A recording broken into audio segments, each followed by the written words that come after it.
2025년 3월 30일 일요일.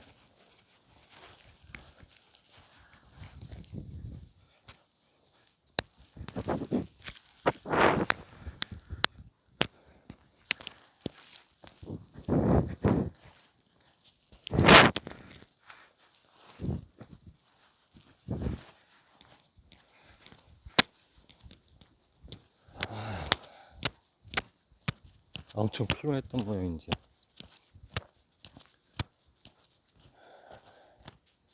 어제 조금 늦게 자긴 했는데 새벽 2시쯤에 지난 삶의 탐구 영상을 좀 몇 개 들여다보다가 어쩔지 하다 보니 새벽 2시까지 좀 들여다보다가 잠을 청했는데 그동안 피곤했던 모양인데 거의 12시간을 아주 완전히 그냥 푹 쓰러져서 잠을 잤네. 그래서 좀 늦게 기상해서 다음 주 3일 정도 출장이 있을 예정이기 때문에 속옷하고 양말 이런 거 좀 필요할 것 같아서 겸사겸사 운동 겸 산책 겸 김제 시내까지 또 지금 갔다 오려고 길을 나섰다. 현재 시간이 오후 4시인데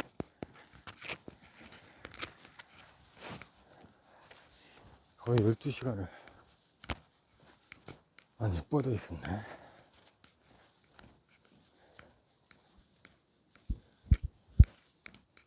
숙소에서 잠깐 밖을 보니까 바람이 좀 부는 것 같더니만 막상 나오니까 바람은 없네. 약간 추울 것 같기도 했어. 갑자기 또 날씨가 더울 정도로 뜨겁다니만 살짝 추운 것 같아서 오늘 그거에 맞춰가지고 좀 입고 나왔어. 최대한 얇지만 바람막이가 될 수 있는 잠바랑 그리고 그 위에다가 짧은 잠바 하나를 더 걸쳤어. 잠바가 비교적 얇은 걸로 준비했기 때문에 만약에 더우면 벗어서 배낭에다가 챙길 수 있도록. 오늘 좀 다른 길로 가려고 하는데 항상 가던 길이 아니라 저쪽으로 가다 보면 뭐 마을 하나를 지나야 되는데 개가 짖기도 하고 그래서 오늘 좀 다른 데로. 오늘 중간에 또 산길 하나 넘어갈 때 개가 짖어서 좀 신경이 쓰이는 곳이 있긴 한데 좀 길이 그 길밖에 없기 때문에 그 길 말고도 있긴 한데 그러면은 산길이 아닌 체육관 쪽으로 가야 돼서 그 길은 좀 마음에 안 들고.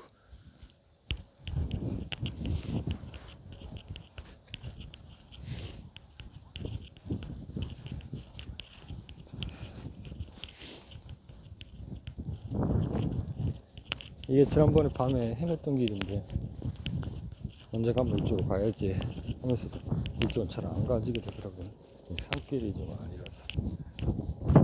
근데 오늘은 이쪽으로 가보려고.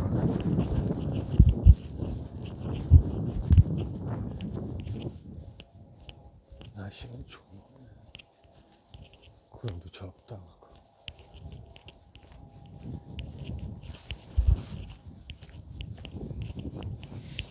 오늘 일부러 무보드를 안 하고 나왔는데 괜찮을지 모르겠네.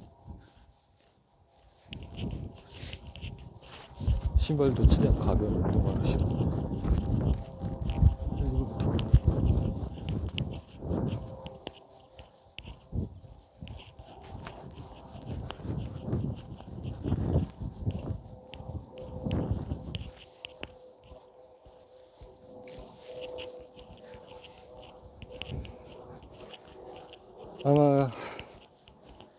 김제까지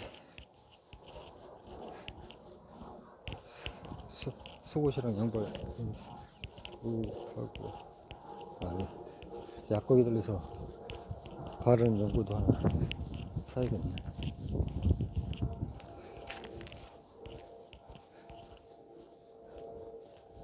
피곤하면 얼굴에 자꾸 트러블이 생겨가지고.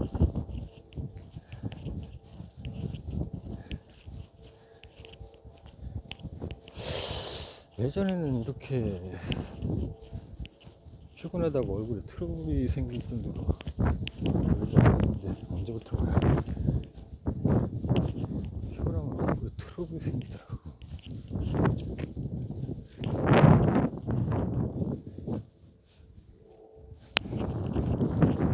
그만큼 도시에서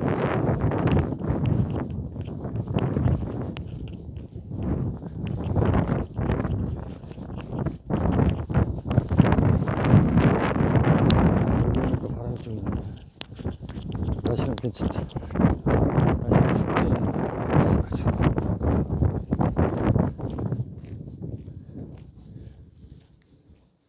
여기 보니까 저걸 뭐라고 해야 되나, 적겨자? 내가 길가에 피어있는 게 적겨자가 아닌가 했는데 적겨자 맞는 것 같아. 밭에도 이렇게 적겨자가 눈에 많이 뜨네. 그래서 여기서 어디로 가야 되나 살짝 헷갈리네.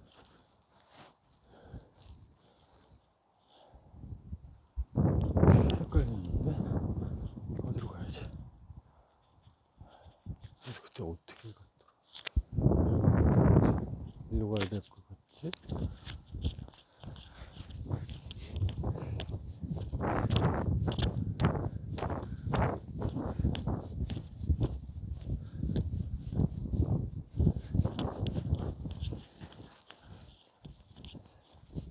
지난번에 밤에 딱 한 번 헤맸던 곳이라 조금 헷갈리긴 하네. 야, 소나무가 두꺼운 거 보니까 오래됐나 보네. 키는 안 크고 굉장히 두껍게 자랐네.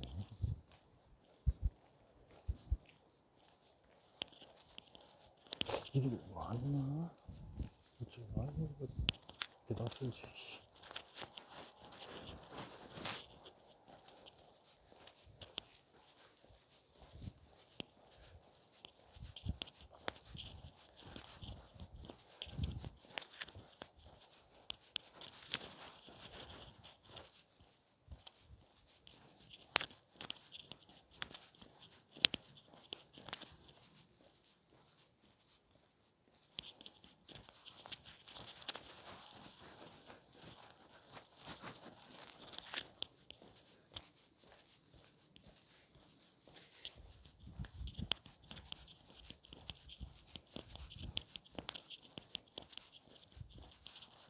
다음 주는 거의 뭐 숙소에서 보낼 시간이 별로 없기 때문에 먹거리를 특별히 장만할 필요는 없을 것 같고.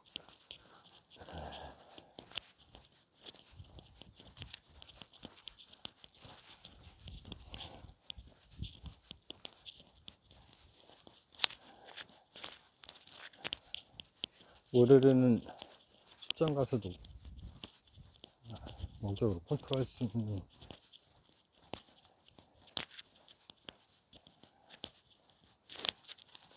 시스템을 좀 세팅해놓고 출발해야 되겠네. 혹시 모르겠네.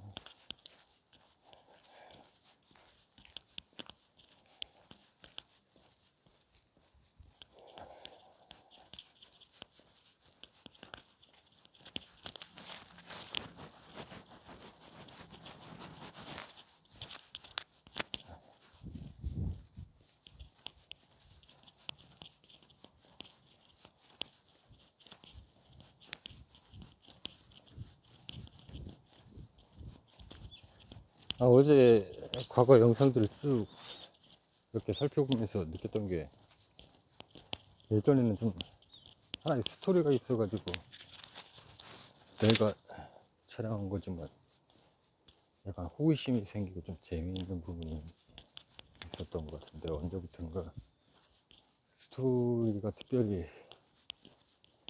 없이 그냥 그때그때 일기를 쓰듯이 영상을 촬영해 나가는 방식으로, 과거에도 그랬고 한 1년 가까이를 좀 스토리가 있는 상태로 촬영이 됐던 부분이 있었는데,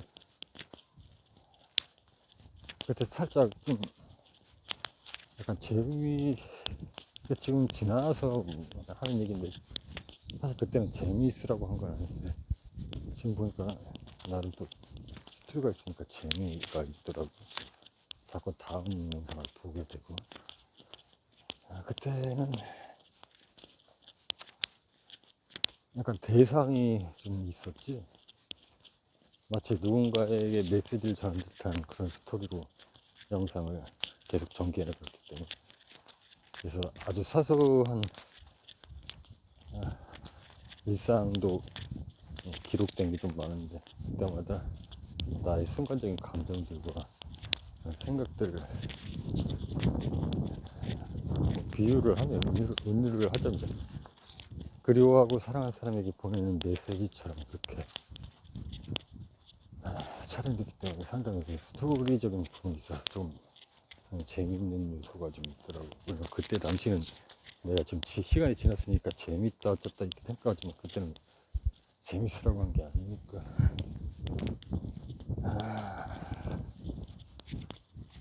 뭐 그렇다고 앞으로도 그런 시나리오를 가지고 촬영하겠다.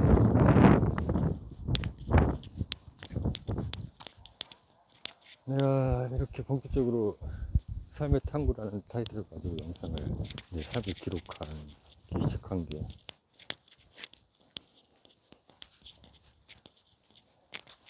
거의 10년은 좀 넘은 것 같긴 한데, 정확하게는 잘 기억이 안 나요.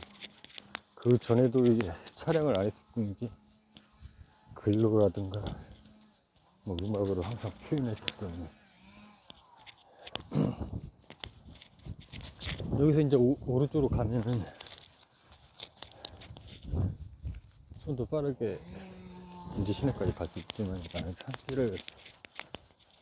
산길로 갈 거기 때문에 약간 돌아가지만 오른쪽으로 가지 않고 왼쪽으로 가겠다.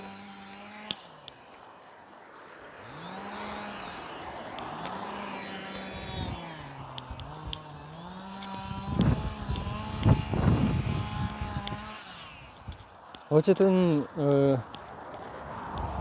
모든 예술의 대부분이 누군가를 그리워하고 사랑하는 감정을, 애틋한 그런 감정들을 담은 예술작품들이 많기 때문에, 그것이 음악이든 미술이든 뭐 글이든 문학이든,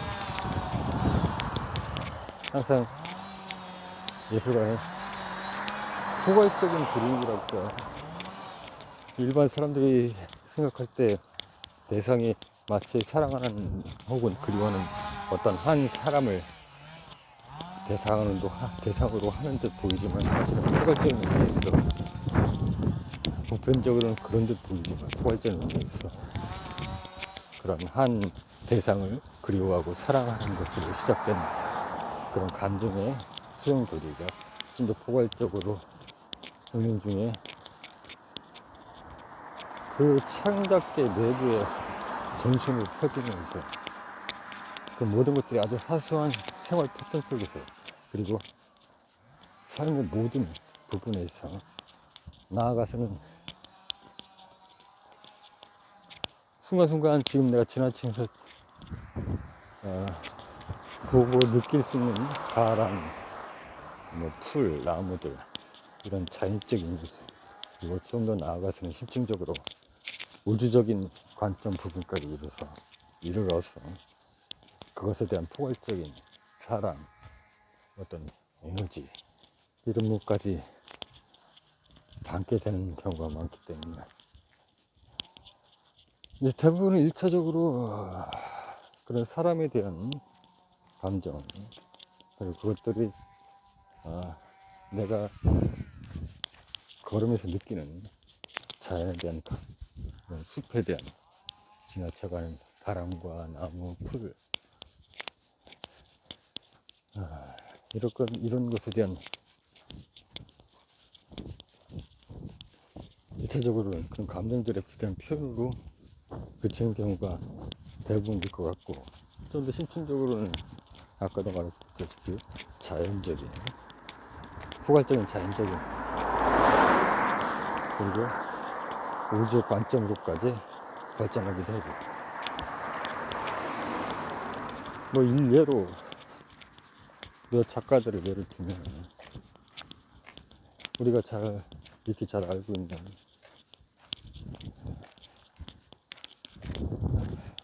생각이 안 나.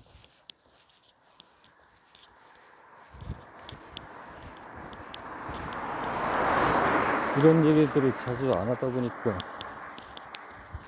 자꾸 작가 이름을 까먹는 거야.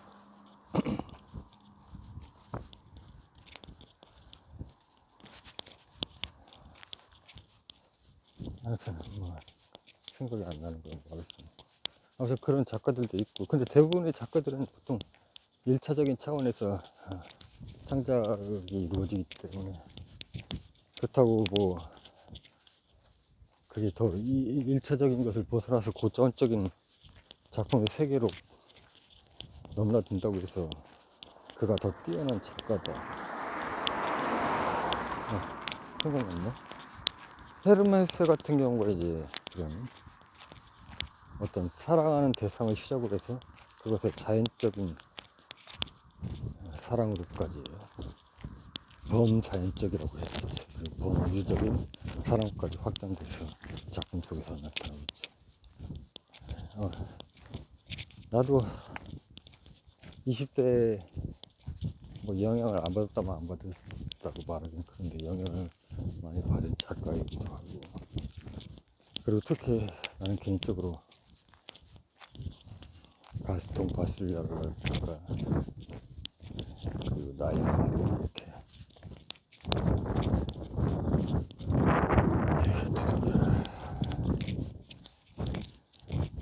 아무튼 그런 약간 범차원적인 우주적 관점까지 있는 그런 작가들의 영향을 좀 많이 받았어.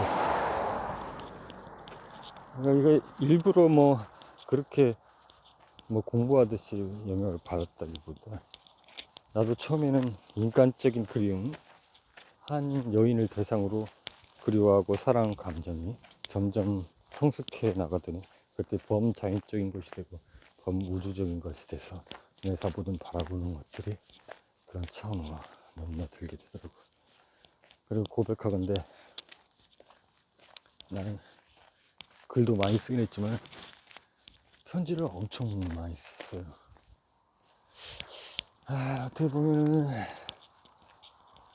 편지를 보낸 당사자들에게는 어떻게 보면 좋은 기억으로 남을 수도 있고, 어떻게 보면 또 아닐 수도 있다라는 생각이 들기도 하긴 하는데, 특히나 한 사람에게는 엄청나게 편지 세례를 퍼부었지. 그렇다고 그것들이 연애 편지라고 하기는 좀 어렵고, 이런 초창기에는 연애 편지에 가깝게 편지가 쓰여지긴 했어요. 그러다가 점점 범자연적이고 범우주적인 그런 형태로 글이 성장하게 되더라고요. 만약에 상대방이 내가 편지를 썼을 때 답장을 보내왔다면 아마 그런 상태로 성숙해 나가기는 힘들었을지도 몰라요. 상대방은 내가 그렇게 수천 통의 편지를 보내서 길가에 왔던 기억하는데, 뭐 그 와중에는 지금 함께 삶의 동반자로, 생의 동반자로 이렇게 하고 있는 아내에게도 편지를 많이 썼지. 편지를 쓰고 곡도 만들어서 주고. 물론 아내에게는 정확하게 1차원적인 특정한 대상을 사랑하고 그리워한다는 내용의 편지였고, 대부분의 다른 사람들에게는 처음에는 그렇게 시작했을지 모르나 범자연적이고 범우주적인 형태로 성숙해 나갔다. 그래서 내 작품 속에는 그런 것들이 뭐 작품이라고까지 하긴 그렇지만 내 모든 삶의 전반에 단편 소설도 있고 장편 소설도 있고 그림 그린 것도 있고 음악 만든 것도 있지만 그런 부분들이 어느 정도 자리하고 있고 근데 이게 좀 묘한 건 그림은 원래부터 굉장히 오랫동안 나와 함께 해와서 그런지 처음부터 1차원적이잖아요. 근데 글이나 음악은 다소 어떤 측면에서는 늦게 시작한가 볼 수 있으니까 20대 초반에 시작했으니까 음악이나 글 같은 경우는 물론 글도 어렸을 때 엄청나게 쓰긴 했지만 그때는 그냥 글 쓰는 게 좋아서 쓸 뿐이고 물론 글 속에도 약간 번차원적인 요소가 많이 드러나 있는데 그림에 비하면 다소 떨어져 있는 경향이 있고 순서대로 한다면 그림이 가장 범차원적이고 그 다음에 그림이 그러면 글 그리고 음악 순으로 할 수 있고 음악은 대부분 번차원적인 요소보다 1차원적인 요소가 더 많게 되더라고. 이게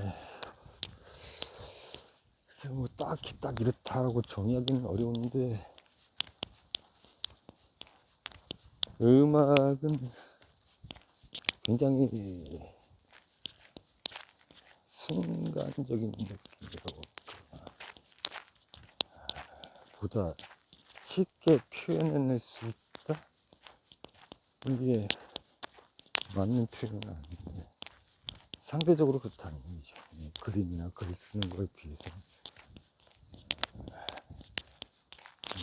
표현이 좀 순간적이긴 하다. 그래서 심층적으로 성장해서 표현하는 것이 초창기엔 내가 좀 있었는데 이 그림이나 그림은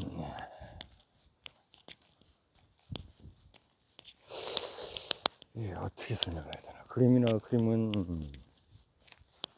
내가 작품을 표현하는 데 있어서 그런 것들을 별로 의식하지 않는데 이 음악이라는 건 알게 모르게 의식을 하게 되더라고요.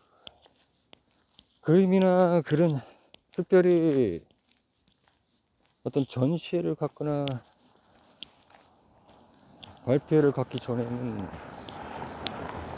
대중들에게 알릴만한 방법이 딱히 없는 반면에 음악이라는 것은 뭐 앨범을 내거나 그러지 않아도 언제든 뭐 단 한 사람이라도 악기로 표현하고 바로 들려줄 수 있는 부분이 있고 또한 그것들이 소리로서 전달되기 때문에 문학은 글이니까 누군가가 작정을 하고 읽어야 되는 부분이 있고 그림도 누군가 작정을 하고 보면서 감상을 해야 되는 부분인데 음악은 굳이 작정을 하지 않아도 내가 들려주면 전달되는 부분이 있기 때문에 다소 그런 부분 때문에 그런지 몰라도 이게 신경이 쓰이더라고. 이게 듣게 된다. 내가 작품 창작을 하고 있는 와중에도 이게 소리로서 표출되기 때문에 누군가 들을 것이다 라는 누군가 들을 수도 있을 것이다 라는 이게 신경이 참 묘하게 쓰이는 부분이다. 이게 어떤 측면에서 마음이 좀 안 들기도 하고 그런데 그러다 보니까 처음에는 초창기에는 음악을 만드는 것에 있어서 좀 난해하고 굉장히 개인적이고 심층적인 부분이 다소 많이 포함되어 있었는데 점점 그렇게 그런 쪽보다는 약간 그러니까 이 대중성 참 생각하기 힘들긴 한데 그래서 언젠가 음악을 가르치던 지도자한테도 말한 적이 있는데 처음에는 음악에 대한 어떤 전문성, 그리고 어떤 기교, 테크닉, 음악성을 위주로 발전하다가 자기 내면의 표현이라든가 점점 더 시간이 지나고 따라 쉽게 사람들이 이해할 수 있는 그냥 통기타 반주에 그냥 정말 누구나 쉽게 느낄 수 있는 가사 전달에 가요로 그렇게 바뀌지 않나.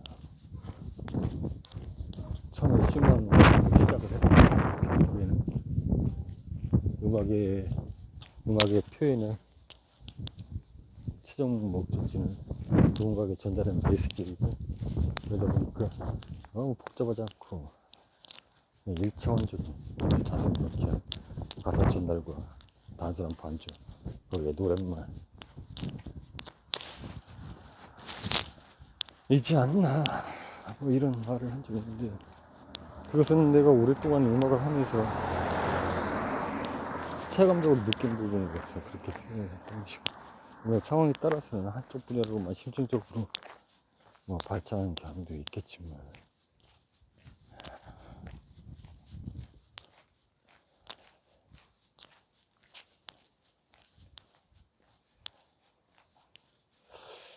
이게 참 설명하기는 힘든데,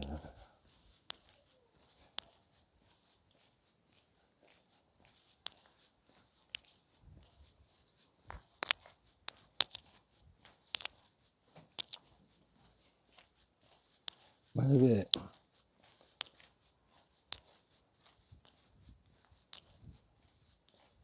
그래, 이거는 어떻게 보면 상황일 수도 있고 조건일 수도 있겠는데, 그림이나 문학 창작은 다소 개인적인 부분이 강한 반면에, 그러니까 무슨 말이냐면 표현으로 표출되는 부분에 있어서 그림이나 문학은 지극히 개인적이다. 혼자서 대부분은 그 작업이 이루어지는 반면에, 음악이라는 것은 물론 창작을 할 때는 혼자서 할 가능성이 높지만, 그것이 실제로 표현될 때는 협연이라는 혹은 합주라는 형태로 표출되기 때문에,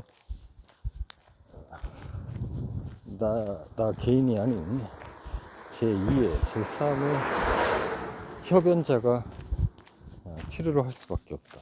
그러다 보면서 그 요소가 어느 정도 충족되는 것에 따라서 음악의 표현 양식은 달라지고 할 수 있다. 만약에 내가 어떤 그런 환경적 요소가 그렇게 해서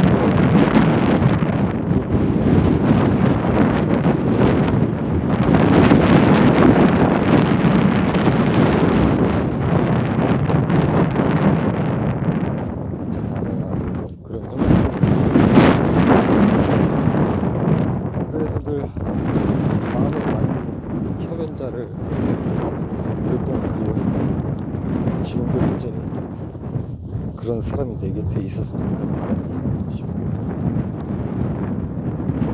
그러면 나의 음악성은 좀 더 실질적인 많이 달라질 수 있는, 지금 형태로는 지극히 혼자이고 그 단순 연태에 표현될 수밖에 없는 상황이기 때문에, 물론 혼자서도 여러 오케스트라적인 부분을 멀티로 뭐 창작할 때 멀티 녹음이라고 이런 방식으로 뭐 작업을 진행해서 좀 작업은 진행되는 필요가 있었어. 매출을 하는 후회가 있다. 항상 그렇게 되면 어떻게 프로세스를 좀 한계가 있지 않나.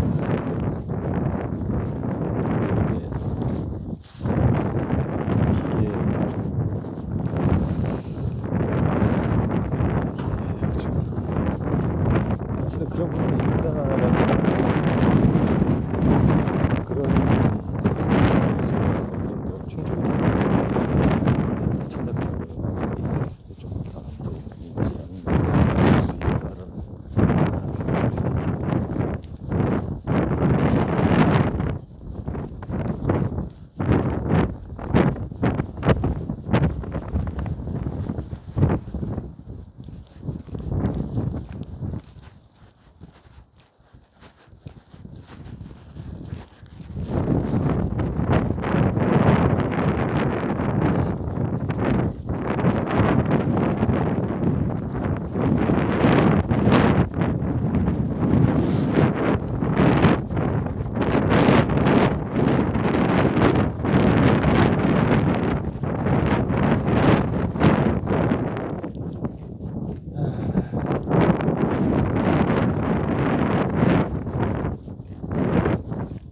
바보 같은 생각.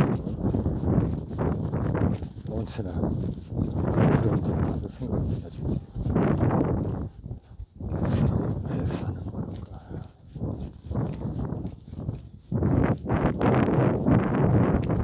인간은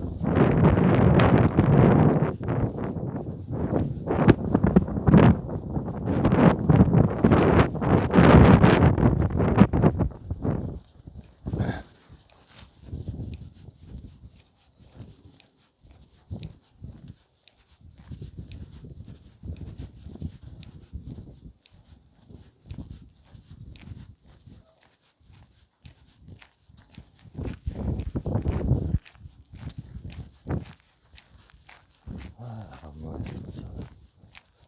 계속 바람에 날려가 지겠어요.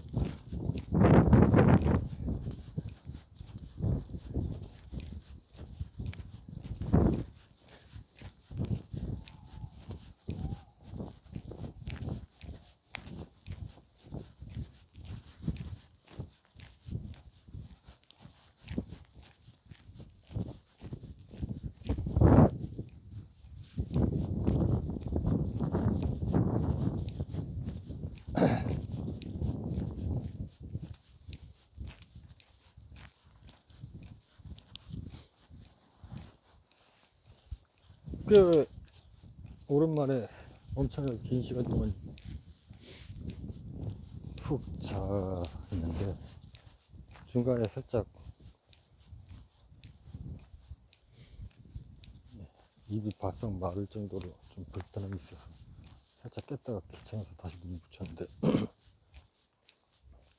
그것만 없었다면 깨지도 않고 계속 잠을 잘 청했을 텐데. 건조해서 그런가? 건조하지 않는 편은 아니지. 건조하다고 할 수가.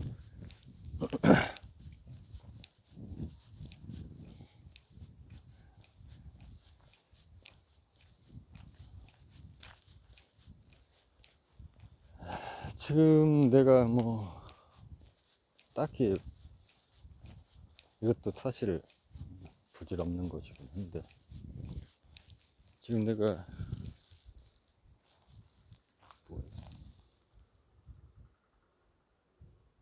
뭘까 이게 뭐지?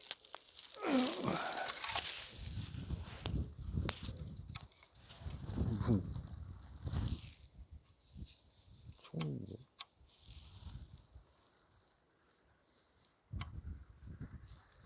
뭘 발사하는 것 같은데.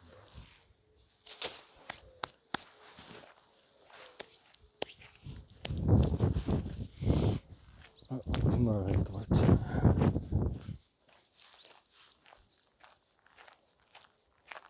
무슨 말을 하려다가 그러지 까먹었네.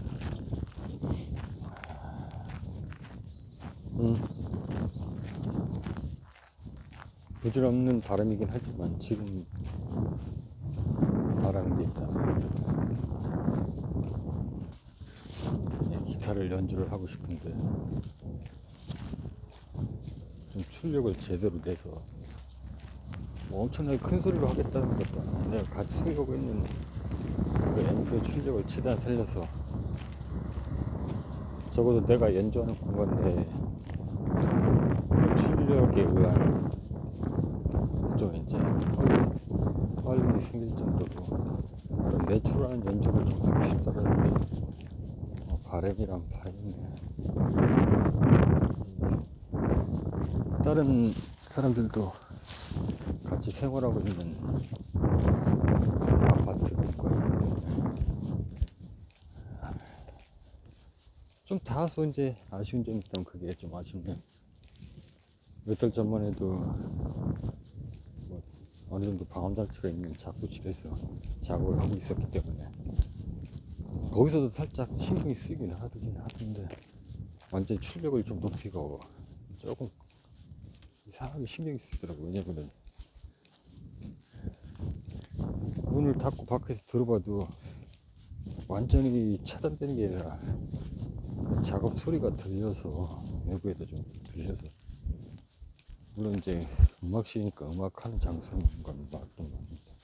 그래도 외부에 이 소리가 나가니까 신경이 쓰이더라고. 더군다나 이 작업 과정이라 완성된 것을 완성된 작품이 연주돼서 나갈 때는 그나마 뭐 다스럽게 신경이 안 쓸 텐데 작업하는 과정이 외부로 노출된다는 게 별로 달갑지가 않아서 신경이 쓰이겠는데 여기는 이제 더군다나 그냥 음악실은 아니고 다들 함께 생활을 쓰기 때문에 엄청나게 작은 소리로 해서 앰프에다가 이어폰 갖게 되고 연주하는 걸 간혹 녹화하긴 했는데 그게 좀 아쉬운 점이 같아. 아마 부지런한 바람이긴 한데 그게 막상 해소된다고 해서 또 뭐 연주가 엄청나게 뭐가 나아지지는 않을 것이긴 하지만 뭐 잠시 동안은 그렇게 연주했다는 것에 어떤 좋은 느낌이 있겠지만 그것도 어느덧 익숙해지면 또 퇴색되지 않을까. 그리고 지금 현재로서의 아주 작은 바람, 부지런한 바람인데 그런 바람이 조금은 있다.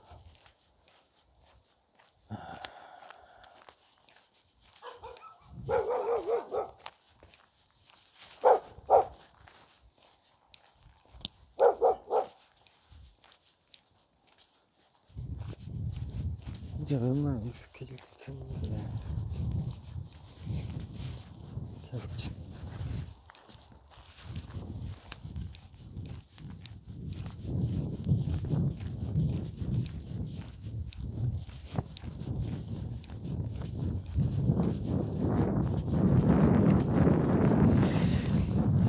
언제부턴가 살짝 가늘거라고 어지럼증인데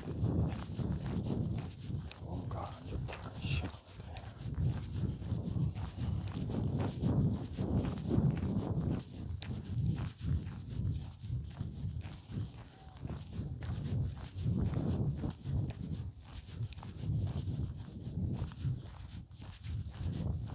인간은 무엇으로 살아갈까? 인간은 왜 사는가?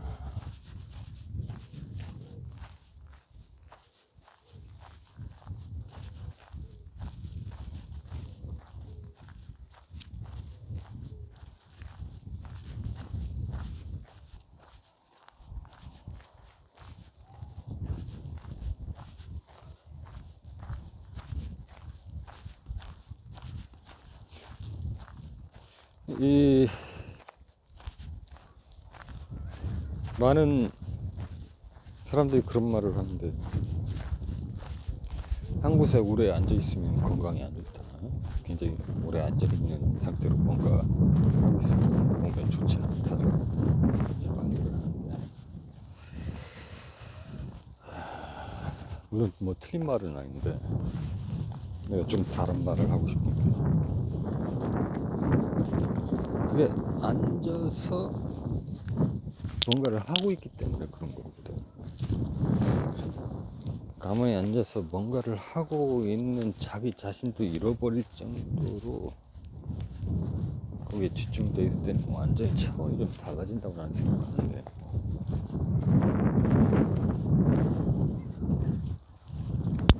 뭐 나이가 들고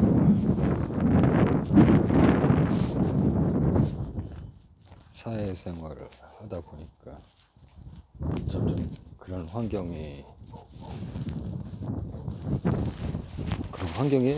내 자 스스로가 노출되어 있지 못해서 좀 아쉬운 점이 있겠지. 하지만 과거에는 그런 상태로 내가 작업을 진행하는 경우가 대부분이었기 때문에 한 곳에 앉아서 작업을 하는데 그 작업을 하는 나 자신까지도 잊어버릴 정도로 집중한 상태에서 작업을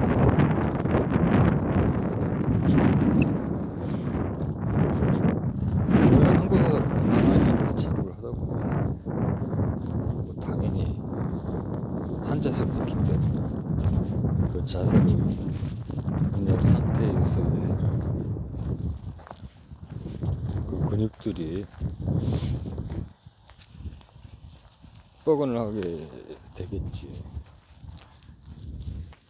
좋을 리는 없는 게 맞긴 맞는데, 나 자신을 잃을 정도의 집중력이 있어요. 그런 한 자세의 고정 상태는 마치 명상을 한 듯한 상태에 가깝기 때문에 모든 육체적 고통으로부터 떠나버리는 거야.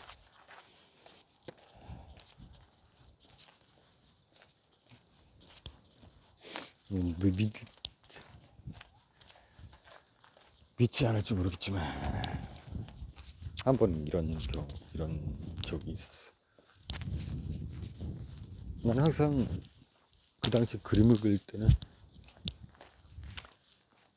엉덩이를 겨우 붙일 수 있는 원반 의자, 아주 작은 원반 의자에